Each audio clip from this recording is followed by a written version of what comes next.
네, 함께 보실 하나님 말씀 디모데전서 3장 14절에서 16절까지입니다. 신약성경책 338쪽 디모데전서 3장 14절에서 16절까지 말씀 우리 같이 한 목소리로 같이 함께 합독하도록 하겠습니다. 디모데전서 3장 14절에서 16절입니다. 같이 읽겠습니다. 시작. 내가 속히 내게 가기를 바라나 이것을 내게 쓴 것은 만일 내가 지체하면 너로 하여금 하나님의 집에서 어떻게 행해야 할지를 알게 하려 함이니 이 집은 살아계신 하나님의 교회요 진리의 기둥과 터이니라. 크도다 경건의 비밀이여 그렇지 않다 하느니 없도다. 그는 육신으로 나타난 바 되시고 영으로 의롭다 하심을 받으시고 천사들에게 보이시고 만국에서 전파되시고 세상에서 믿는 바 되시고 영광 가운데서 올려지셨느니라. 아멘. 네, 한 주간도 평안하셨습니까? 네, 오늘도 이렇게 예배당에 나와서 함께 예배하는 일이 참 귀하고 감사한 일임을 또 한 번 느끼게 되고, 이렇게 비가 오는데도 오후까지 함께 예배하시는 여러분들에게 하나님의 은혜와 평강이 넘쳐나기를 간절히 축복합니다. 네, 한 장 넘겨주시면 속담은 아니지만 이런 말이 있습니다. 무식하면 네, 제 일부러 저렇게 물음표를 해놨는데 무식하면 용감하다라는 말이 있습니다. 무슨 말이냐면 잘 모르는데 모름에도 불구하고 어떤 결정을 하죠. 그게 잘못된 결정임에도 불구하고 그게 잘못된 결과들이 막 일어남에도 불구하고 그것조차도 알지 못하고 더 열심히 내는 그런 모습을 보고 이렇게 하는 말이라고 볼 수 있고, 요즘 청년들이 쓰는 말 중에 근자감이라는 말이 있습니다. 근자감이 뭐죠, 우리 청년들? 모르세요? 알잖아요. 근자감. 저게 무슨 근자왕인가 막 저도 고민했는데 근거 없는 자신감. 네, 그걸 근자감이라 그래요. 그 비슷한 말인 것 같아요. 무식함은 용감하다 아니면 근자감 같은 뜻일 것 같은데, 왜 이런 말씀을 드리냐면 이런 모습이 우리 주변에 많이 있다는 것입니다. 예를 들어보면 지난주에 10월 31일 어제 오늘 11월 1일이잖아요. 10월 31일이 무슨 날이라고 했죠? 네, 이렇게 얘기하시면 안 되는데 지난주에 제가 말씀드리기를 10월 31일은 할로윈데이가 아니라 종교개혁일이라 그랬어요. 예? 이런 현상이 지금 있습니다. 분명히 종교개혁일로 우리가 특별히 장로교를 다니고 있으면 이게 종교개혁일은 장로교의 시작과도 같거든요. 루터를 통해서 종교개혁이 일어나서 누굴 통해 완성됐다고 그랬어요? 칼빈을 통해서 완성이 되어서 그 종교개혁의 정신을 따라서 신앙생활을 하겠다고 모인 사람들이 천주교로 가지 않고 기독교, 개신교에 모여서 예배를 드리고 있어요. 그러니까 10월 31일은 굉장히 중요한 날임에도 불구하고 오늘날 대부분의 사람들은 10월 31일 하면 우리 권사님이 말한 것처럼 할로윈데이라고 얘기를 해요. 문자도 날라옵니다. 맞죠? 중대본부에서 뭐라고 어제 문자 왔어요? 할로윈데이 때 밀집 장소에 가지 마시고. 그래서 교회 안 다니는 사람뿐만 아니라 교회 다니는 사람도 10월 31일 하면 할로윈데이라고 알고 있어요. 그래서 젊은 사람들은 신촌이나 특히 이태원 같은데 어젯밤에 아마 이게 얼굴에다가 페이스 페인팅을 하고 막 모여가지고 술 마시고 막 그러는 거예요. 그리고 그 페이스북이나 인스타그램 같은 데 보면 우리 유치원 아이들, 초등학교 아이들이 뭐예요?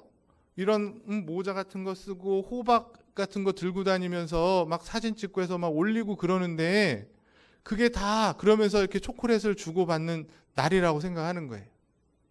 그래서 놀이동산, 에버랜드나 서울랜드 가면 10월 달이 딱 되면 할로윈데이로 그 놀이동산을 막 꾸미는 것을 볼 수 있습니다. 그런데 이 할로윈데이가 어떻게 시작됐는지를 여러분들이 아시면 최소한 믿는 자들은 같이 할 수 없다고 저는 생각을 해요. 저 개인적인 생각은.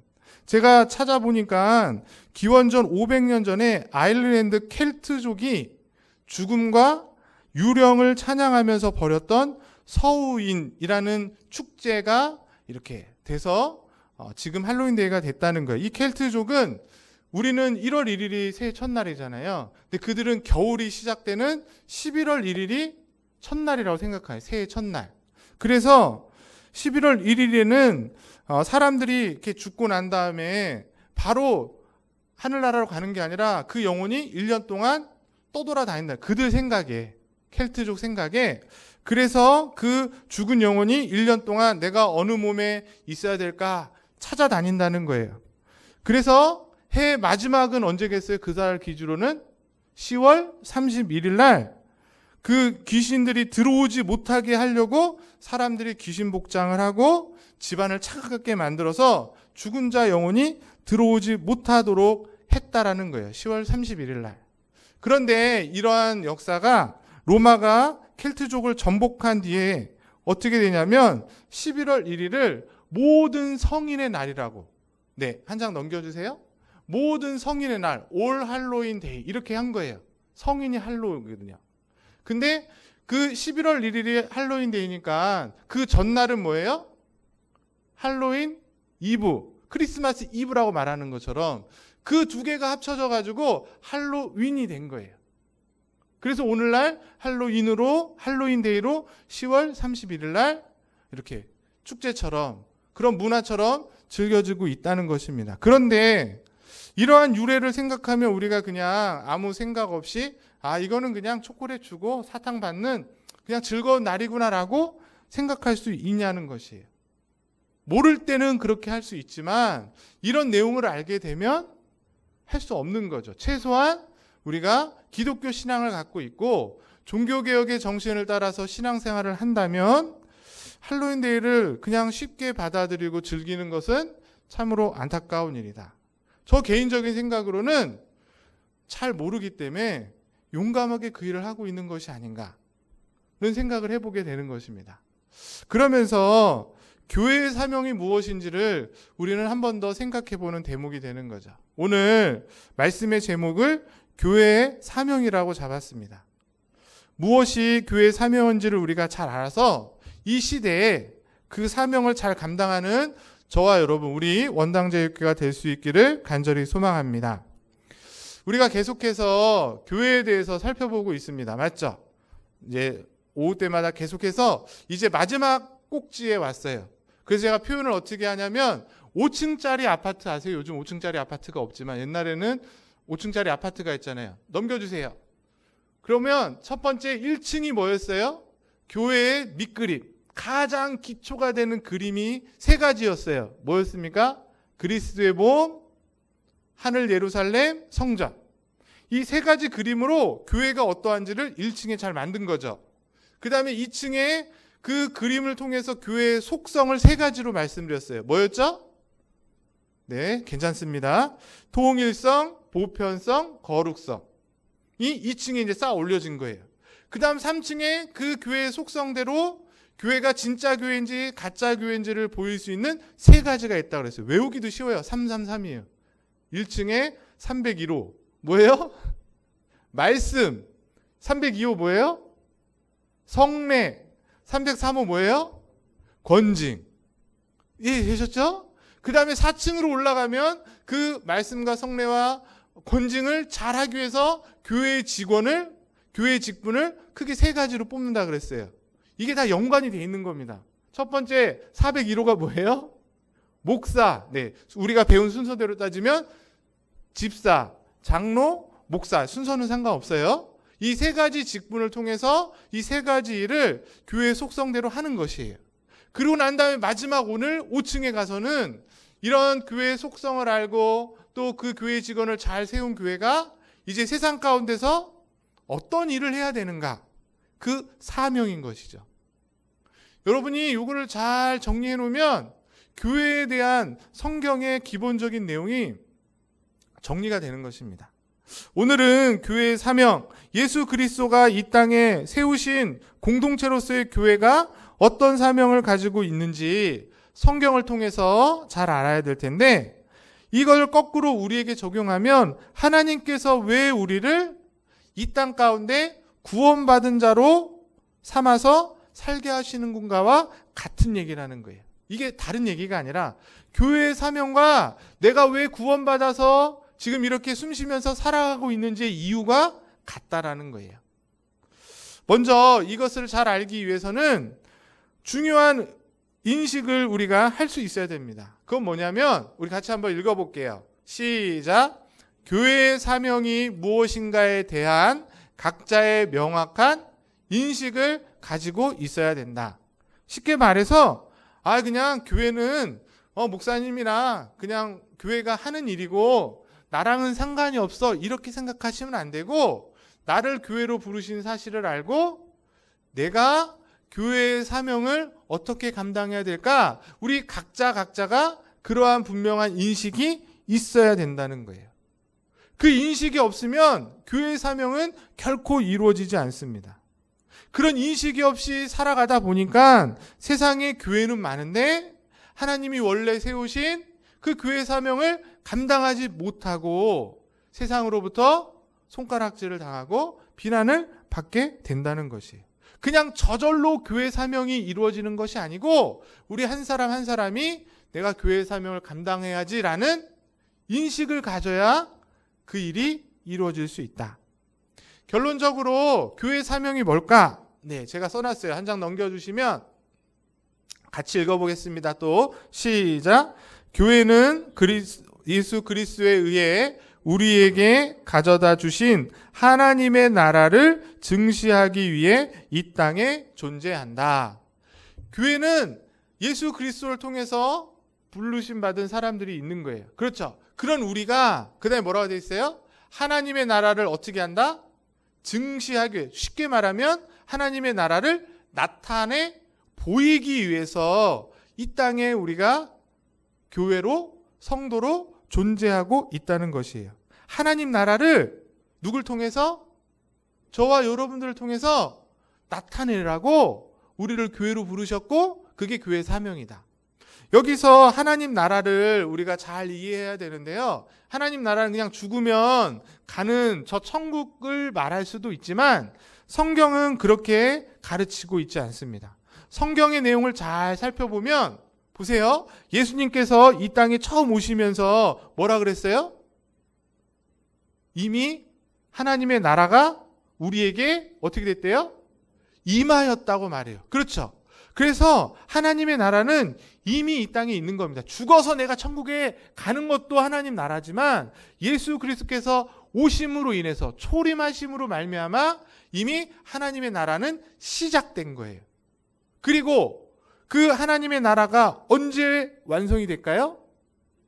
예수님께서 다시 오실 때 그 하나님의 나라는 완성을 이루는 거예요. 그래서 지금은 우리는 어떤 시대를 살고 있는 거예요? 이미 하나님의 나라가 왔고 이루어질 하나님의 나라를 기대하면서 살아가는 거예요. 그러니까 하나님의 나라는 그 영적인 실체가 이미 우리에게 임했어요. 믿는 자에게는 임했어요. 그런데 그걸 알지 못하는 사람이 있죠. 아직 완성되지 않았기 때문에 이 땅에 교회가 해야 될 일은 이 하나님의 나라가 이미 왔다. 이 하나님의 나라는 이런 나라라고 보여주는 일을 하는 게 교회가 해야 될 일이에요. 그래서 결국에는 예수 그리스도께서 다시 오셨을 때 하나님 나라가 완성이 되는 거예요. 그때는 교회가 해야 될 사명은 없는 겁니다. 이제 우리가 할 일은 천국에서 하나님을 찬양하고 예배하는 것이죠. 그러므로 하나님의 나라가 이미 우리에게 임했다는 것을 이 땅에 잘 나타내 보여주면서 드러내는 공동체가 바로 교회 공동체고 교회의 사명이라는 것이에요.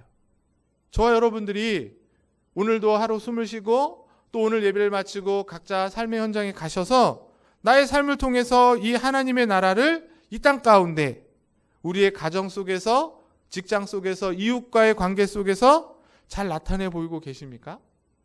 그게 중요한 것이에요. 오늘 모여서 예배 드리는 것도 중요하지만 이 하나님의 나라가 이미 우리 가운데 왔는데 이것을 내가 나타내 보이기 위해서 하나님 나를 부르셨다는 것을 알고 그렇게 살아가야지, 그런 사실은 전혀 모르고 그냥 용감하게 세상 문화를 따르고 이방적이고 귀신적이고 우상숭배하는 일에 열심을 내고 거기에 동조한다면 얼마나 안타까운 일이겠습니까? 하나님 우리를 부르신 목적은 하나님 나라를 잘 보이라고 불렀는데 그 일은 전혀 생각하지 않고 세상 일을 쫓아간다면, 예수께서 이 하나님의 나라를 확연하게 사람들에게 보이는 기간으로 교회를 공동체로 세워주셨고 그 공동체 안에 일원으로 저와 여러분들을 불러주신 줄 믿습니다. 그러면 우리가 어떻게 해야 돼요? 그 주님의 뜻을 받들어서 이 땅 가운데 하나님의 나라를 잘 나타내 보이기 위해서 최선을 다하셔야 되는 거예요. 목사는 목사로서, 장로는 장로로서, 권사는 권사로서, 남편으로서, 아내로서, 자식으로서, 며느리로서 그 일을 가정에서, 직장에서 잘 나타내 보이기 위해서 애쓰고 힘쓸 때 그런 우리의 모습을 보고 아, 하나님의 나라가 저런 것이구나, 하나님 나라를 임하며 사는 자는 저렇게 사는구나를 세상 사람들이 보고 알게 되는 것이죠. 그게 바로 저와 여러분들에게 맡겨진 사명이다. 오늘 말씀은 그렇게 얘기하고 있는 것입니다. 그래서 어떻게 우리가 하나님의 나라를 이 땅 가운데 많은 사람들에게 잘 보여줄 수 있을까? 그 내용을 말씀해주고 있는 본문이 오늘 우리가 읽은 디모데전서 3장의 말씀이에요. 오늘 본문을 보시면 사도 바울이 디모데에게 편지를 썼다 그래요. 15절에 14절에 뭐라고 말해요? 내가 속히 내게 가기를 바라는데 갈 수 없는 상황이 됐다는 거예요. 빨리 가고 싶은데. 그래서 할 수 있는 일이 뭐였어요? 지금 같으면 전화해가지고 디모데한테 네가 하나님의 교회로 이런 일을 하면 된다라고 알려주면 되는데 그때는 전화가 없었으니까 뭘 썼다는 거예요? 편지를 썼다는 거예요. 오늘 말씀이 그렇게 말하죠. 15절입니다. 15절 말씀 한번 다시 읽어볼까요? 15절 시작. 만일 내가 지체하면 너로 하여금 하나님의 집에서 어떻게 행해야 할지를 알게 하려 함이니 이 집은 살아계신 하나님의 교회요 진리의 기둥과 터이니라. 이 글을 쓴 이유는 내가 빨리 가지 못하지만 못하게 될 경우에 네가 이 하나님의 집에서 어떤 일을 해야 되는지를 알게 하기 위해서 내가 이 편지를 쓴다라고 얘기하는 거예요. 그러니까 디모데전서를 우리가 잘 읽으면 하나님의 교회로서 우리가 어떤 일을 해야 되는지를 알게 되는 것이죠. 그런데 여기서 한 가지 생각할 것은 하나님의 집이라고 말하고 있다는 거예요. 하나님의 집이 뭘까? 우리가 살고 있는 아파트나 빌라나 그런 주택을 말하는 걸까요? 그렇지 않습니다. 우리가 모여서 이렇게 예배드리는 예배당을 하나님의 집이라고도 할 수 있지만 오늘 성경에서는 그렇게 말하고 있지 않다는 거예요. 이 집은 뭐라고 말하고 있어요? 하나님의 교회라고 말하고 있습니다. 처음에 우리가 교회에 대해서 말할 때 교회는 성전을 말하면서 교회는 뭐라 그랬죠? 건물이 아니라고 했어요. 이게 굉장히 중요합니다. 이 말은 거꾸로 말하면은 건물이 없어도 우리가 모여서 눈에 보이는 이런 예배당이 없어도 교회는 있다 없다? 있다는 얘기예요. 즉 이런 모임의 공동체로서의 공간이 없어도 예수 믿는 사람들이 모여있는 그곳이 교회이고 그걸 지금 오늘 성경에서는 디모데에게 사도 바울이 뭐라 그러는 거예요? 하나님의 집이라고 말하고 있다는 거예요. 그러니까 쉽게 말하면 이런 거죠. 누군가가 개척을 했어요. 개척을 하면서 이렇게 예배 드릴 수 있는 공간이 없으니까 보통 어떻게 하죠? 넓은 집, 뭐 장로님 집이나 아니면 권사님 그 넓은 집에 모여서 같이 예배를 드린단 말이에요. 그럼 그건 교회예요, 교회가 아니에요? 예배당은 없고 예배 드릴 처소가 그렇게 공간적으로 확보되어 있지 않지만 예수 그리스도를 믿는 성도들이 모여 있기 때문에 그 모임 자체를 교회라고 말하는 것이고 그 모임에 참여한 자들 한 사람 한 사람이 내가 교회구나라고 그 마음속에 분명한 인식을 갖고 살아간다면 그것이 교회라는 거예요. 그 공동체가 오늘 성경 본문에서는 뭐라고 말하고 있다? 하나님의 집이라고 말하고 있다는 것입니다. 그래서 여러분들이 내가 하나님의 집에 와 있다라고 했을 때는 1차적으로는 이렇게 예배당에 와 있는 것을 생각할 수 있지만 그게 아니라는 게 아니에요. 그러나 그것에서 조금 더 넘어서서 내가 가정에 있든지 직장에 있든지 사업장에 있든지 세상 어느 곳에서도 내가 하나님 집에 속해 있구나, 이렇게 생각할 수 있어야 된다는 것입니다. 바로 저와 여러분 한 사람 한 사람이 하나님의 집으로서 세상 속에서 하나님 집에 속한 자답게 그렇게 살아가야 된다는 것이에요. 두 번째로 15절 뒷부분에 보니까 이 집은 하나님의 교회라고 말하면서 또 뭐라고 말하고 있어요? 진리의 기둥과 터라고 말하고 있어요. 교회는 진리의 기둥과 터라는 거예요. 쉽게 생각해 보면 강화문에 가보면, 강화문 가보셨죠? 네, 가보셨잖아요. 그 경복궁 앞에 있는 강화문 집회를 하러 가셨든지 경복궁을 보러 가셨든지 강화문 한 번쯤 다 갔는데 거기에 뭐가 있습니까? 네? 네, 뭐 그런 것도 있지만 이순신 동상이 있잖아요. 맞죠? 아닌가요? 세종대왕 동상인가요? 이순신 장군 동상이 있어요. 맞죠? 그 동상이 잘 보이게 하기 위해서 그 이순신 동상 밑에 뭐가 있습니까? 기둥과 터가 이렇게 쭉 있어요. 동상을 잘 보이게 하기 위해서 만들어 놓은. 맞죠? 그리고 그 위에다가 이순신 동상을 딱 놔야 멀리서도 보일 거 아니에요. 그렇죠? 마찬가지라는 거예요. 진리의 기둥과 터가 된다는 거는 교회로 적용하면 하나님이 생각하시는 진리가 있어요. 네, 그건 이따가 말하겠는데, 하나님이 이 세상 가운데 보이고자 하는 진리가 있어요. 근데 그 진리가 세상 가운데 잘 나타내 보이기 위해서 그 진리가 잘 드러나도록 그 밑에서 떠받치고 지켜 세우고 있는 존재가 누구라는 거예요? 바로 저와 여러분 교회라는 것이. 그런 의미에서 교회는 진리를 떠받드는 터이고 기둥이다. 오늘 그렇게 말하고 있는 것입니다. 똑같은 얘기예요. 그러니까 제가 서두에 말한 것처럼 저와 여러분들이 교회가 되어서 하나님의 자녀로 권세를 입어 하나님의 성도로 부름을 받았다면 그 하나님의 진리가 세상 속에 확연하게 잘 드러날 수 있도록 살아가는 존재, 그들이 누구라는 거예요? 교회이고, 그것을 오늘 본문에서는 뭐라고 말하고 있다? 하나님의 진리와 터가 된다고 말하고 있다는 것입니다. 그러면 여기서 우리가 한 가지 묻게 되죠. 그 하나님의 진리를 잘 드러내는 기둥과 터의 역할을 하는 교회가 구체적으로 드러내야 될 진리는 뭘까? 뭘 나타내는 것이 교회의 진리의 기둥과 터의 역할을 하는 것인가? 그 진리가 뭔지를 알아야 될 거 아니에요. 오늘 성경은 그 진리를 말하고 있습니다. 그게 16절에 나와요. 2번 하고 있는 거거든요. 16절을 한번 우리가 또 같이 한번 읽어보겠습니다. 시작.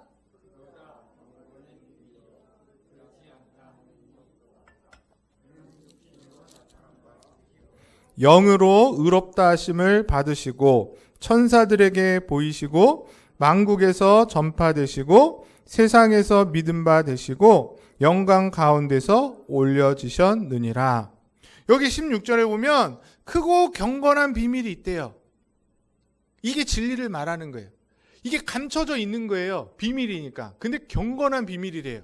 그걸 누가 나타낸다고요? 저와 여러분들이 세상 가운데 나타내야 되는데, 이 크고 경건한 비밀이 뭔가 봤더니 그 뒤에 그는 육신으로 나타난 바 되시고 영으로 의롭다 하심을 받으시고 천사들에게 보이시고 만국에서 전파되시고 세상에 믿음 바 되시고 영광 가운데 올려주셨느니. 이거 누구 말하는 겁니까?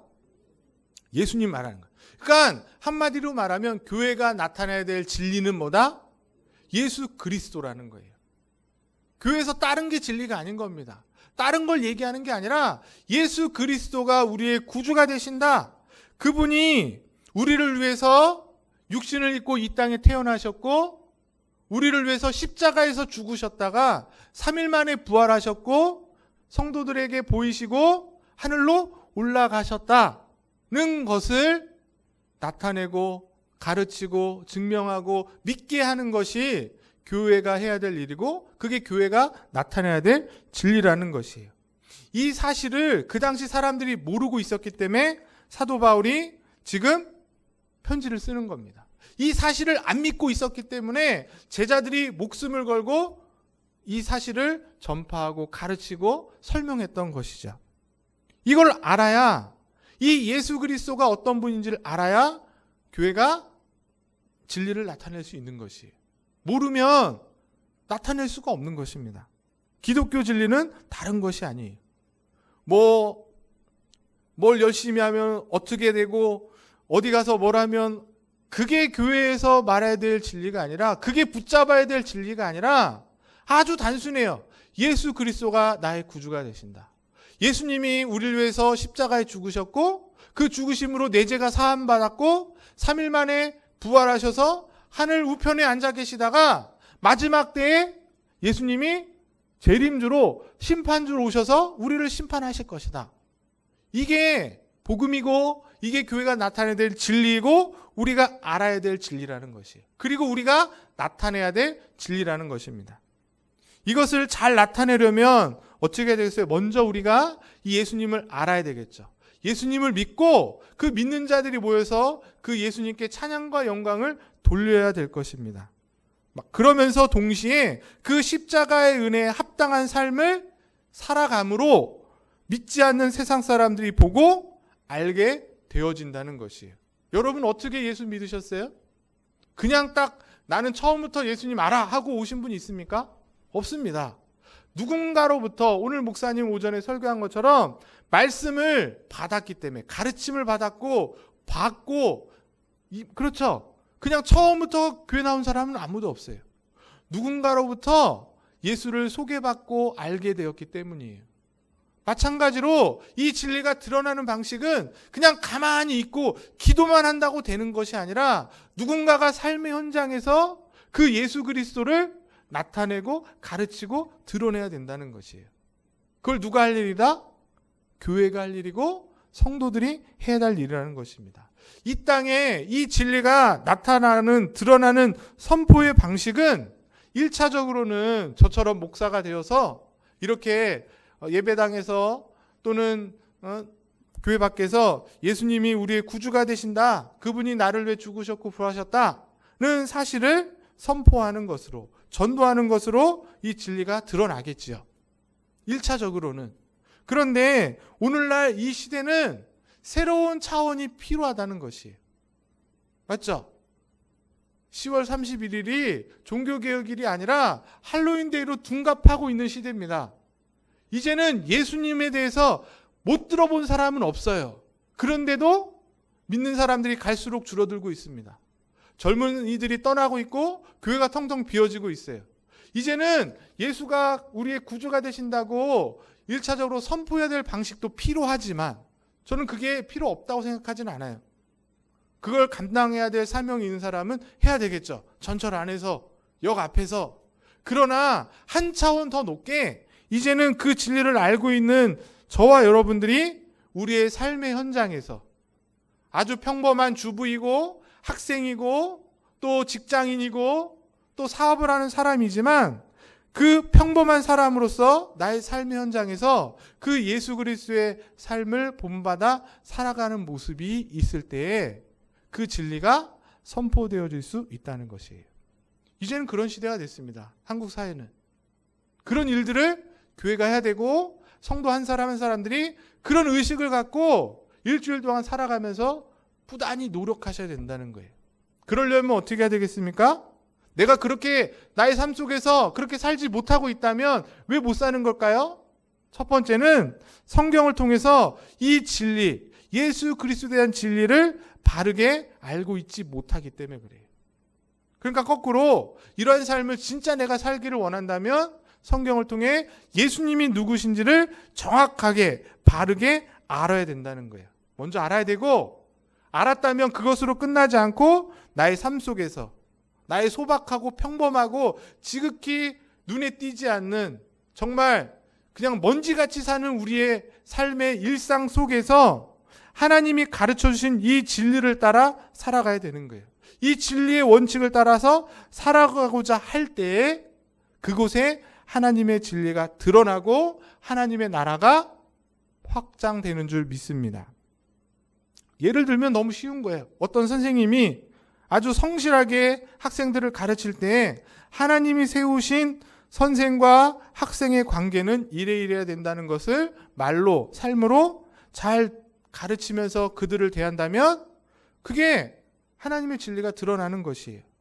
부부 관계 속에서, 부모 자식 간의 관계 속에서, 직장에서 상사와 부하직 간의 관계 속에서 성경이 가르치시는 이 진리를 따라 살아나고자 그렇게 부단히 애쓰고 몸부림칠 때에 그곳에 하나님의 진리가 드러나고 증거되어서 세상 속에 전파되어지는 것이에요. 모여서 우리가 함께 예배당에서 예배드리는 것이 끝이 아니라 지금 했던 이런 이야기들을 마음속에 품으시고 나의 삶에서 드러나야 된다. 어렵죠? 네? 제가 페이스북을 보니까 어떤 직장 사역하시는 분이 뭐 글들을 쓰고 영상을 올리셨는데 제가 보진 않았는데 거기 뭐라고 제목이 되어 있냐면 직장 생활에서 그리스도인임을 티내며 살아라 이렇게 말해요. 그냥 가만히 있지 말고 일부러 드러내야 된다는 거예요. 나는 원당제일교회 청년부입니다. 청년부 누구누구입니다 라고 직장인들한테 친구들한테 말하라는 거예요. 그러는 순간 우리가 이제 조심하게 되죠. 신앙으로 살려고 노력하는 그 모습을 통해서 사람들에게 진리가 나타나고 하나님의 나라가 드러나게 된다는 거예요. 그래서 그런 사람들이 모여서 주일날 예배드리고 수요일날도 예배드리고 금요일날 기도회 하는데 저곳은 정말 어떤 곳이길래 저곳에 들어갔다만 나오면 말이 바뀌고 행동이 바뀌고 삶이 바뀔까? 정말 궁금하다. 나도 한번 가보고 싶어. 그렇게 돼야 되는 것입니다. 그게 전도인 그게 우리 안에 되면, 그런 우리의 모임이 되면 오지 말라 해도 오는 거예요. 코로나 시대에도 옵니다. 궁금해서. 저기만 들어갔다 나오면 애가 달라져.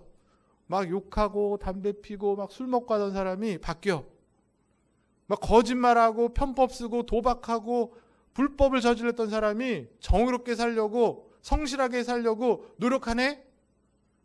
왜 그럴까? 하면서 교회에 오는 것이에요. 그 일을 하기 위해서 우리를 부르셨고 그게 우리의 존재고 그것이 교회의 사명이라는, 이렇게 될 때에 진리가 드러나는 겁니다. 이런 방식으로 드러난다는 거예요. 이를 위해서, 이 진리가 잘 드러나기 위해서 어떻게 해야 된다고요? 먼저 하나님의 진리의 내용을 바르게 알고 잘 알고 확실하게 깨달아야 가능한 것입니다. 내 마음속에 말씀을 통해 이게 확신되지 않으면 우린 결코 나가서 그 일을 할 수가 없어요. 여기서는 그냥 하는 척 할 수 있겠지만 실제 나의 삶의 현장에서 이익이 있고 내 목숨이 걸려있는 그 순간에는 못하는 거예요. 왜? 확신이 없으니까. 그래서 교회가 이것을 강조하기 때문에 특별히 개신교회는 뭐가 중심이 될까요? 예배 가운데서도 말씀이 중심이 되는 거예요. 설교 시간이 왜 이렇게 길지? 그게 싫으면 천주교로 가시면 돼요. 천주교는 뭐가 중심일까요? 미사가 중심이에요. 그 성만찬이 중심이에요. 그게 훨씬 더 커요. 왜? 그게 눈에 보이는 방식이기 때문에. 여러분들이 못 알아듣는 말을 라틴어로 그냥 합니다. 지금은 바뀌었지만 바뀐 지 얼마 안 됐어요. 신부가 라틴어로 설교를 하는데 듣는 사람들은 다 한국 사람이에요. 그러니까 졸죠. 그리고 뭐만 하면 돼요? 성만찬만 참여하면 구원 받는 거예요. 천주교는. 그러나 개신교는, 장로교는 이 하나님의 말씀을 잘 아는 것이 중요하기 때문에 설교가 중요하고 설교의 시간이 중요하고 설교가 끝나간 뒤에도 말씀을 배우는 일에 힘쓰게 되는 거예요. 그렇게 해서 진리를 잘 알고 받아들여서 깨달을 때야만 그렇게 살아갈 수 있기 때문에. 모르면 결코 그렇게 살 수 없는 것입니다. 말씀을 마치면 교회의 사명, 수천 년이 지나도 예수 그리스도가 오시기까지 어떤 교회든지 교회가 해야 될 사명은 단 하나예요. 그게 뭐라고요? 하나님의 나라를 확실하게 분명하게 드러내는 것.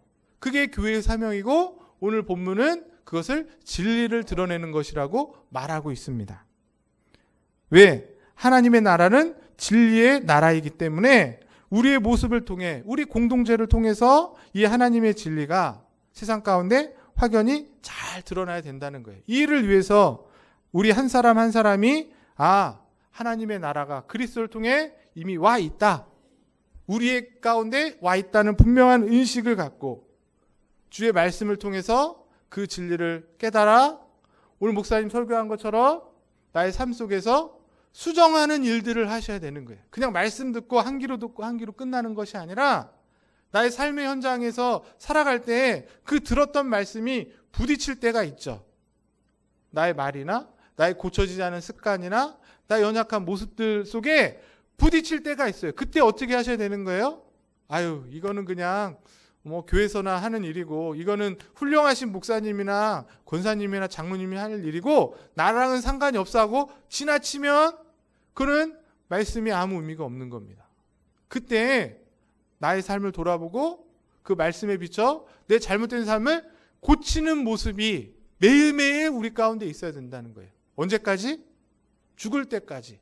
목사라 그래서 다 끝난 것이 아니라, 장로 되면 끝나는 것이 아니라 주님 부르시는 그날까지 그 과정을 여러분의 삶 속에서 각자 매일매일 하실 때에 삶의 순간 속에서 여러분의 삶의 현장에서 그 진리대로 살아갈 수 있게 된다. 이 말씀을 준비하면서 이렇게 살아가신 분이 혹시 있지는 않을까라고 생각하면서 제가 인터넷을 찾다가 신문기사 하나를 봤습니다. 그 신문기사 제목이 저 2번이에요. 뭐라고 써 있어요? 국내 최고령 현역 의사 한원주 씨 별세. 향년 94세. 그러니까 94세 살다가 돌아가셨다는 거죠. 근데 어떤 분이래요? 현역 의사였대요. 그러니까 죽기 직전까지 진료를 보다가 돌아가셨다는 거예요. 보통은 어떠죠? 의사들이 정년은 없겠지만 한 70이나 80대면 은퇴하고 그냥 편안하게 골프 치면서 여행 다니면서 그러다가 끝나지 않겠어요? 근데 저분은 죽기 직전까지 진료를 받다는 거예요. 제가 인터넷 기사를 보니까 독립운동가이자 의사였던 아버지와 독립운동가 어머니 사이에서 태어나셨는데 1949년 고대 의대 경성의학 여자전문대학교를 졸업하시면서 산부인과 의사를 취득하셨대요. 그리고 남편을 만나서 미국에 가서 미국에서 또 공부를 하셔갖고 내과 전문의를 따서 한국에 돌아오셔서 개업을 하셨겠죠. 그래서 잘 되고 있었는데 갑자기 40년 전에 남편이 죽게 돼요. 그러면서 이분이 심하게 고민하고 그 어떤 절망감 속에서 어떤 결정을 하냐면 이렇게 사는 건 의미가 없다. 병원을 정리하고 의료 선교 의원을 운영하면서 수십 년간 무료 진료 봉사활동을 하시는 거예요. 그리고 난 후에 80대 중반이 됐을 때 그 일도 정리를 하고 요양병원에 들어가서 의사로 지내시는데 죽기 직전까지 하루에 10명 이상 환자를 진료하셨대요. 그러니까 죽기 직전까지. 그리고 죽을 때에 가족들에게 했던 말이 힘내, 가을이야, 사랑해. 이거 제가 한 게 아니고 그 기사 내용을 제가 지금 읽어드리는 거예요. 대단하지 않습니까? 죽기 직전 90세가 넘으신 분이 매일 10명 이상의 환자를 보셨다는 거예요. 그러면서 자기와 같이 그 요양병원에 있는 분들을 돌아보셨다는 거예요. 요즘 시대에 의사들에게 너무 귀감이 되지 않습니까? 의사로서의 사명을 잘 감당하신 분. 이 기사를 여러분 들으면서 마음속에 어떤 소망이 있으세요? 저 할머니가 누구였으면 좋겠어요? 불교 다니시는 분이면 좋겠습니까? 천주교 다니시는 분이면 좋겠습니까? 교회 다니는 분이면 좋겠습니까? 누구였으면 좋겠어요? 기왕이면 교회 다니시는 분이면 좋지 않 그런 기대를 하는 거예요. 그래야 역시 교회 다니는 할머니 의사 선생님이 다른 사람보다 다르구나. 그렇게 되자 역시 교회 다니는 사람이 다르겠다. 이런 기대를 할 텐데 다행히 저분은 권사님이세요. 권사님. 네? 권사님이십니다. 그 사실을 제가 설교 준비하면서 막 찾아보니까 돌아가시기 직전에 했던 이렇게 인터뷰 한 6분짜리가 있더라고요.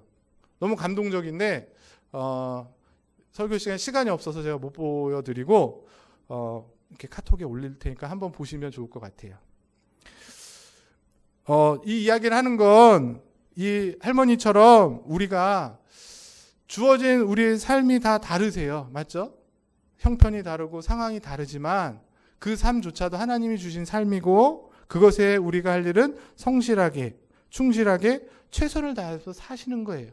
그러면서 그렇게 내 주어진 일을 잘 감당하면서 어떻게 하면 지금 나에게 주어진 이 삶을 통해서 하나님의 진리를 잘 나타내고 예수 그리스도의 모습을 닮아가면서 살아갈 수 있을까를 고민하시면 좋겠어요.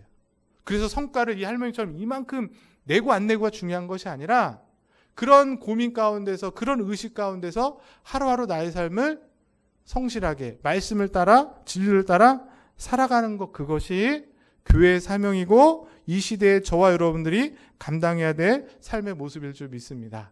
바라기는 우리 원당제일교회 모든 성도들이 한 주간 또는 여러분의 남은 삶 동안 이렇게 진리를 그리스도를 잘 나타내고 드러내는데 쓰임받는 교회의 사명 잘 감당하는 저와 여러분 될 수 있기를 주님의 이름으로 축복합니다. 기도하겠습니다. 하나님 아버지, 오늘도 귀한 말씀을 우리에게 허락해 주시니 감사를 드립니다. 모르면 너무 용감해지는 것 같습니다. 아무것도 모른 채 자신이 하고 있는 일이 어떤 결과가 주어지고 그 일로 인해서 어떤 파장이 생길지도 모르는 채 그것에 더 열심을 내고 열중을 내는 것이 우리들의 연약한 모습인 것 같습니다. 바라기는 주의 진리의 말씀을 통해 먼저 하나님의 뜻을 바르게 잘 알게 하시고 온전히 깨달아서 그 뜻을 이루어 드리는 데 열심을 내고 쓰임받는 그런 귀한 종들 되게 하여 주시옵소서. 부족하지만 우리에게 주신 성경을 통해 예수 그리스도가 어떤 분이신지 그분을 알게 하셨고 믿게 하셨고 나를 위해 십자가에 죽으신 그 은혜에 구원받은 자로 우리를 살게 하셨사오니 이제 우리의 남은 삶, 우리의 말과 행동을 통해 그저 내 개인의 행복과 돈과 명예를 위해 사는 것이 아니라 그 예수 그리스도를 증거하고 그 십자가의 은혜를 세상 가운데 잘 드러내는데 일평생 쓰임받는 삶이 되게 하여 주시옵소서. 그래서 나중에 천국에서 주님을 배울 때 주께서 잘했다 착하고 충성된 종아 네가 나와 함께 이곳에서 함께 하자는 그 이야기를 들을 수 있는 그런 귀한 하나님의 사람들 다 되게 하여 주시옵소서. 믿고 감사를 드리며 존귀하신 예수 그리스도 이름으로 기도드립니다.